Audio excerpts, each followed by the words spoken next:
L'histoire d'Abraham, Ibrahim, l'ami intime du miséricordieux. Il s'agit d'Ibrahim ibn Tariq, 250, fils de Narfar, 148, fils de Saourar, 230, fils de Rarfet, 239, fils de Faliq, 449, fils de Abir, 464, fils de Shaliq, 433, fils d'Arphakshad, 438, fils de Sem, 600, fils de Noé, sur lui le salut. Cette généalogie a été établie par les gens du livre dans leurs ouvrages. J'ai mis derrière chaque nom la période qu'il vécut d'après les calculs des gens du livre, à l'exception de celle de Noé dont nous avons déjà parlé.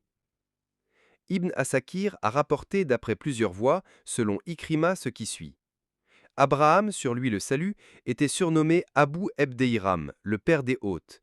Il était né lorsque Tariq avait atteint l'âge de 75 ans, ce dernier avait deux frères, Nahfor et Haran, le père de Lot. Abraham était le cadet de la famille. Ikrima a ajouté que Haran mourut dans la terre natale de ses parents, le pays des Chaldéens, à savoir Babylone, du vivant de son père. Cette version est la plus plausible qu'historiens, biographes et chroniqueurs ont pu rapporter. Ibn Asakir a authentifié cette version. On rapporte qu'Abraham épousa Sarah mais n'eut pas d'enfant d'elle car il était stérile. Tariq trépassa à l'âge de 250 ans à Haran dans le pays des Cananéens.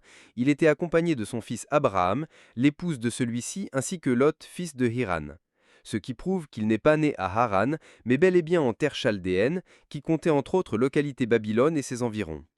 Abraham, Sarah et Lot restèrent quelque temps à Haran avant de continuer leur chemin vers le pays des Cananéens, où se trouvait le temple sacré de Jérusalem.